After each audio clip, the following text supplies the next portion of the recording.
wabarakatuh. Perkenalkan, nama saya Idawati. Saya dari kelas A119, NIM 13519100055. Dalam video ini, saya akan menjelaskan mengenai rancangan penelitian deskriptif untuk memenuhi tugas saya dengan materi metodologi penelitian. Sebelum itu, saya akan menjelaskan mengenai rancangan penelitian terlebih dahulu.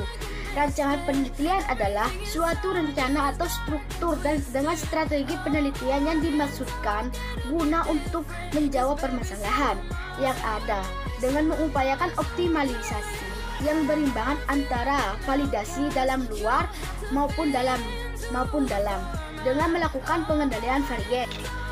Penelitian deskriptif adalah salah satu jenis penelitian yang bertujuan untuk menyajikan gambaran lengkap dan setting sosial yang dimasukkan untuk klarifikasi mengenai suatu fenomena atau media sosial dengan jalan mendeskripsikan sejumlah variabel yang berkenaan dengan masalah atau unit.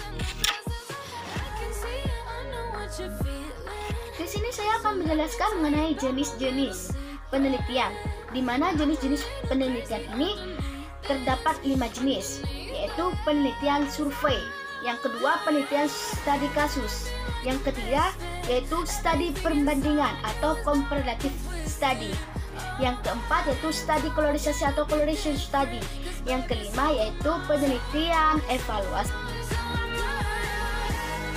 Baik, saya akan menjelaskan mengenai penelitian survei, di mana penelitian survei ini merupakan metode penelitian deskriptif yang digunakan terhadap sekumpulan objek yang lazimnya cukup banyak dalam periode waktu tertentu. Tujuannya untuk menilai suatu kondisi penyelenggaraan kesehatan, misalnya program obat generik yang hasilnya digunakan sebagai penyusun perencanaan perbaikan.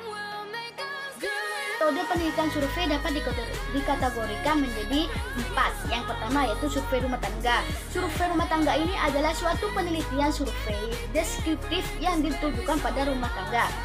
Yang kedua, survei morbidity atau morbidity survey. Survei morbidity ini adalah merupakan survei deskriptif yang bertujuan untuk mengetahui kejadian dan penyebaran penyakit dalam populasi tersebut. Nomor 3, survei analisis, di mana survei analisis jabatan adalah merupakan survei yang bertujuan untuk mengetahui tugas dan bertanggung jawabnya suatu program atau petugas pejabat kesehatan, serta kegiatan para petugas tersebut terkait dalam kesehatan. Yang keempat, survei pendapat umum. Survei pendapat umum ini dilakukan untuk memperoleh deskripsi tentang pendapat umum terhadap masyarakat.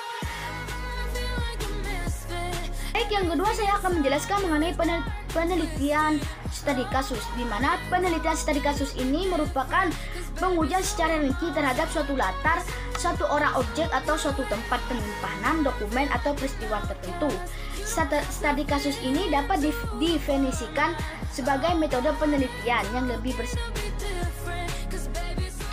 Yang ketiga saya akan menjelaskan mengenai studi perbandingan atau comparative study, di mana studi perbandingan ini adalah merupakan suatu penelitian deskriptif yang dilakukan untuk mengetahui persamaan atau perbedaan fenomena, untuk mengetahui faktor-faktor yang menimbulkan suatu peristiwa tersebut. Keempat, saya akan menjelaskan mengenai studi correlation atau correlation study, suatu metode penelitian dengan populasi sebagai unit analis yang bertujuan untuk mendeskripsi hubungan relatif antara variabel terikat atau masalah gizi dalam kesehatan yang diduga dikarenakan determinan. Misalnya, umur, penggunaan fasilitas pelayanan kesehatan, konsumsi jenis makanan, obat-obatan. Yang kelima, saya akan menjelaskan mengenai penelitian evaluasi. Di sini penelitian evaluasi merupakan penelitian evaluasi digunakan untuk menilai suatu program gizi dan kesehatan yang sedang berjalan atau mudah dilakukan. Contohnya, penelitian evaluasi ini tentang perkembangan pelayanan puskesmas, penelitian tentang program pemberian makanan, penambahan pada balita, dan penelitian. Sekian dari presentasi saya dalam materi rancangan deskriptif. Apabila ada kesalahan kata, saya mohon maaf sebesar-besarnya. Assalamualaikum warahmatullahi wabarakatuh. now, 'cause